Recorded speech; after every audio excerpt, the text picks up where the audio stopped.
కేసీఆర్ మీద ముఖం మొత్తితే అస్సాంలో 10 ఏళ్ల తర్వాత కూడా మళ్ళీ 3వసారి అధికారం కట్టబెట్టినటువంటి ప్రజలు అస్సాం ప్రజలకు ధన్యవాదాలు. ఇలా ఆయన మళ్ళీ 3వసారి ముఖ్యమంత్రి అవుతున్నాడు. అంటే భారతీయ జనతా పార్టీ ఉన్నదా ఇక్కడ మీరు చూడండి.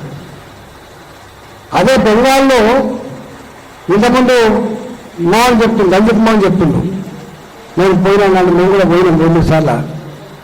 అంటే ఎక్కడైతే ప్రజాస్వామ్యాన్ని కథం పట్టిస్తారో, వ్యవస్థలను కథం పట్టిస్తారో, వాటి ప్రోటోకాల్లో కూడా వేస్తారో, నేను అనేటువంటి అహంకారంతో కుటుంబ పాలన కొనసాగిస్తారో, నియంతృత్వ పాలన కొనసాగిస్తారో, ప్రజల మీద హింస ప్రయోగిస్తారో, నేను అనే భావన వస్తుందో అట్లాంటివి చెల్లదని చెప్పినటువంటి ప్రజలు ఎవరు? బెంగాల్ ప్రజలు చెప్పారు. స్కీములు లేవాలంటే స్కీములు ఉన్నాయి, పరిపాలన ఉన్నది, కానీ నియంతృత్వం ఉంది, అణచివేత ఉంది. ఇవాళ చిన్న విమర్శకుడు తట్టుకునేటువంటి దాన్ని ఏమంటారంటే పరాకాష్ట అదిగా. కాబట్టి ఇంకా బెంగాల్లో మమతా సర్కారు కొనసాగితే మానవ హక్కులైన మాత్రమే కాదు మనుషుల ఆనందమే జరిగిపోతుందని చెప్పి భావించారు. కాబట్టి ఏరి కోరి 92% ఓట్లేసినట్టుగా అర్థం చేసుకోండి. 92-93% ఓట్లేసి బొంద పెట్టిండ్రు ఇవాళ మమతా బెనర్జీ. దేశమంతా చూసింది, బెంగాల్లో మనం గెలవాలి, దేశ రక్షణ, దేశ భద్రత, దేశ సమగ్రత ఇవాళ ఆ ఎన్నికలతో ముడిపడిందని చెప్పి దేశం భావించింది. కాబట్టి బెంగాల్లో మనకు ఓట్లేసింది. ఇక్కడ తమిళనాడులో విజయన్ పాప ఏదో సినిమా అంటారు, ఏదో పెట్టుకుంటా అంటే కార్యక్రమం పెట్టుకుని తొక్కిసగా సృష్టించిన చరిత్ర మనకి ఇప్పుడు కళ్ళ ముందు ఉంటుంది. అంటే ఎంత దుర్మార్గాలు ఉంటారో మీరు ఒకసారి. అహంకారం, మేము కాకపోతే ఎవరికి వెళ్తామనేటువంటి అహంకారం, లేదా ఇంకో పార్టీకి వెళ్తానే అహంకారం. మీరు అడ్రస్ పోయింది, నా వాళ్ళ అడ్రస్ పోయింది, సామాన్యుడు ఇట్లా పుట్టుకొని వచ్చిండు. అంటే ప్రజలు టాలరేట్ చేస్తలేరు హింసని, అహంకారాన్ని, దోపిడిని, కుటుంబ పాలనని టాలరేట్ చేస్తలేరు అనడానికి సజీవ సాక్ష్యం తమిళనాడు గారు. సరే కేరళలో అది ఎప్పుడు 5 ఏళ్ళకోసారి ఒక పార్టీ ఇట్లా మారుతూ ఉంటుంది. తర్వాత మన పుదుచ్చేరిలో మనం మళ్ళీ అధికారానికి వచ్చాం. మనం ఈ సందర్భంగా నేను ఏమంటున్నా అంటే, మా బూత్ అధ్యక్షులు, మా మండల కమిటీలు, నేను వాళ్ళకి విజ్ఞప్తి చేస్తున్నా, ఇవాళ మోడీ గారు వస్తున్నారు.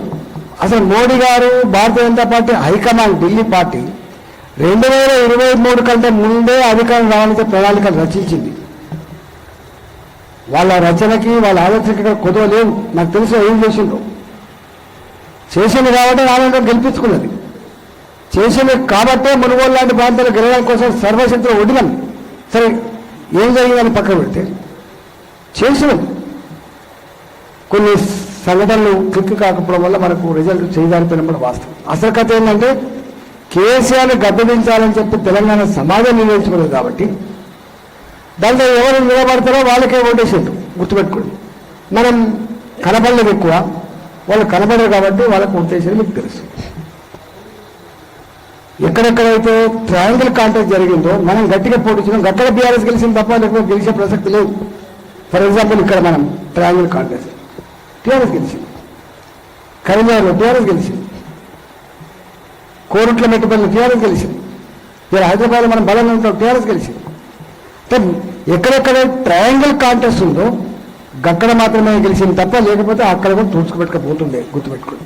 అంటే టీఆర్ఎస్ పార్టీని బొందబెట్టాలని చెప్పి ప్రజలు నిర్ణయించుకునేది సఫలమైపోతుండే. కానీ కాంగ్రెస్ పార్టీ చేస్తారు ఓట్లు వేయలే.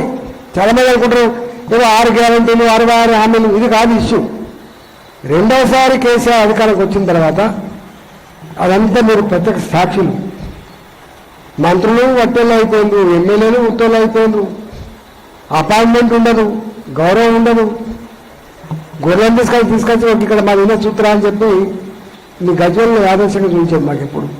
ఇక్కడ శ్మశాన మార్కెట్ ఎట్లుండేవో, ఇక్కడ కూరగాయల మార్కెట్ ఎట్లుండేవో, బస్ స్టాండ్ ఉండేది చూస్తే మేము అందరం వచ్చిన మీకు అంత ఐడియా ఉంది. ఆనాడు మీరు చైర్మన్ ఉండొచ్చు, మరి ఇతర మంత్రుల పరిస్థితి ఏంది, ఇతర ఎమ్మెల్యే పరిస్థితి ఏంది, తెలంగాణ పరిస్థితి ఏంది అని చెప్పి ఆలోచన చేయలేదు కదా. అంటే గట్లాడప్పుడే అనుకున్నారు, ఓహో మంత్రులకు ఏం లేదు, ఎమ్మెల్యేలకు ఏం లేదు, అంత కేసీఆర్ కుటుంబ పాలన, మంత్రివర్గం కూడా 3 నెలల తర్వాత వేసిందని చెప్పి అప్పుడే అనుకున్నారు. రెండవసారి అధికారం వచ్చిన కదా కళ్ళు నెత్తికెక్కినాయి, అహంకారం పెరిగిందని చెప్పి భావన వచ్చినప్పుడు వాస్తవం కదా. వచ్చింది కాబట్టి మార్పు వచ్చింది, గుర్తుపెట్టుకోండి. నేనేమంటున్నా, ఇవాళ మళ్ళీ మోడీ గారు ఇప్పుడు అడుగు పెడుతున్నాడు, బట్టిగానే అడుగు పెట్టాడు. ఏదో ఆలోచన ఉంటుంది, ఆ ఆలోచన ఇంకా ఎన్నాళ్ళు తెలంగాణ కార్యకర్తల వేదన, దుఃఖం. 44 ఏళ్ళుగా 46 ఏళ్ళుగా కళ్ళల్లో ఒత్తులేసుకొని భారతీయ జనతా పార్టీ కార్యకర్తలుగా, నాయకులుగా, సర్పంచులుగా, ఎంపీటీసీలుగా, కౌన్సిలర్లుగా, కార్పొరేటర్లుగా, మండల పరిషత్ ప్రెసిడెంట్గా, మున్సిపల్ అధ్యక్షులుగా, ఓ ఎమ్మెల్యేలుగా ఎంపీలు కావాలని చెప్పి కళ్ళు అంటారు. ఆ కళను సఫలం కావట్లే.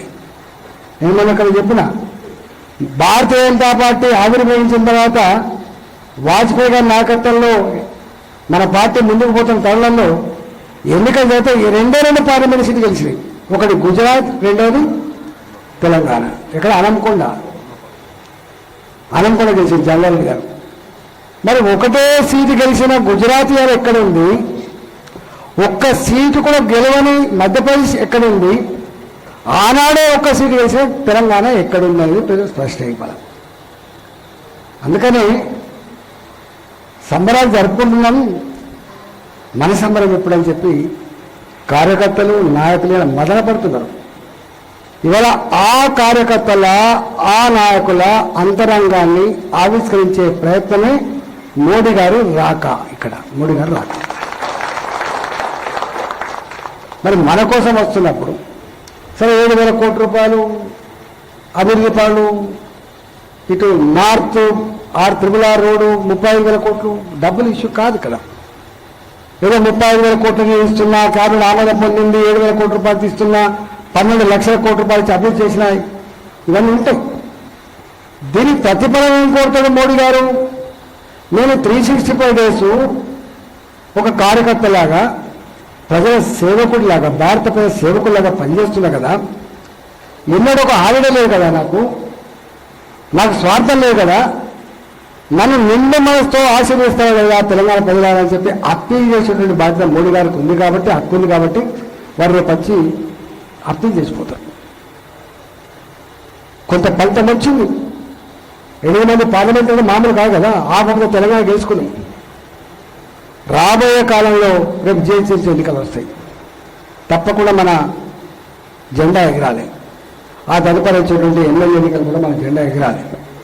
కాబట్టి మోడీ గారు రావడానికి కారణం నేను ఇంతకుముందు చెప్పిన 46 సంవత్సరాల నిరీక్షణ, కార్యకర్తల ఆవేదన, దుఃఖాన్ని ఇవాళ అర్థం చేసుకున్న మోడీ గారు దానికి పరిష్కారం చెప్పే మార్గంలో మాత్రమే మోడీ గారు తెలంగాణకు వస్తున్నాడు. కాబట్టి అది మన పార్లమెంట్ పరిధిలో ఉంటుంది.